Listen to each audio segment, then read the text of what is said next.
Hello there, it's Austin. Today we're going to brew a 5-gallon batch of German Pilsner.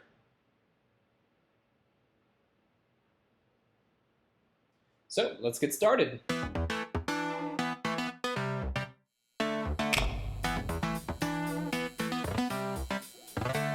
going to start out this 5-gallon batch by building up a yeast starter with dry malt extract and water. Giving your yeast a little bit of a head start and allowing it to build cell counts up is never a bad idea with larger batches of lager, but especially in my case because I'll be pitching a slightly older yeast slurry from a Pilsner batch that I made a couple months ago. And with everything added, I'll drop it on the magnetic stir plate and let it spin around for a couple of days. When it's time to start the rest of the batch, I'll first gather the entire volume of my reverse osmosis water. All in all, that's just over 7 gallons for your mash and sparge water together.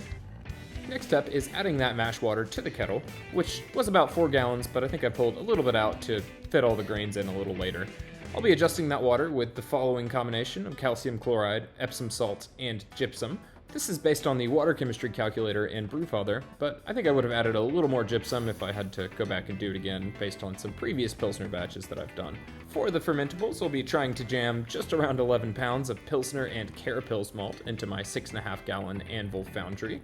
When I think of my ideal Pilsner, I'm looking for the malt bill to contribute graham cracker. So that's what I'm trying to achieve with this combination of malts. With everything milled up, it's time to gently add it to the kettle. This is where I pulled a little bit of water out to make sure that I fit all of my grains in, but since I was able to add it later, it didn't affect my efficiency all too much. After about 60 minutes, it's time to pull the grains out of the kettle and then begin our pseudo-sparge step of rinsing preheated water through the grains and into the kettle. This will rinse the grain off nicely and get us back up to our pre-boil volume of 6.5 gallons. Then it's time to bring our almost 6.5 gallons up to boil as gently as possible. In total, this batch will feature 2 ounces of Sterling hops, which is a similar hop to Saaz, but with a little bit of a bonus citrus characteristic. The first ounce will go in at the 60-minute mark, and will help calm down a little bit of my anxiety of a boil over, and then at the 5-minute mark, we'll add in our second 1-ounce addition.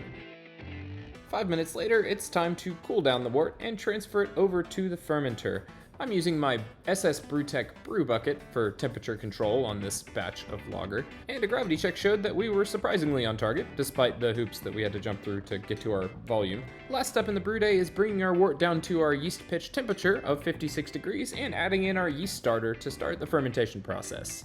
This process, for me, usually lasts right around 2 weeks and starts at 56 degrees before bumping up to 65 degrees 7 days later, and then finally including a cold crash of 2 days down at 38 degrees. I let this beer condition and carbonate at 15 psi in my kegerator for a couple weeks before serving it at a festival. After the 5 gallons of Weiss beer that I was also serving at this festival kicked and took me a little bit by surprise, I grabbed a bottle and managed to save a little bit of this Pilsner before it reached the same fate. It's been in my fridge since then, so now it's time to crack it open, serve, and enjoy.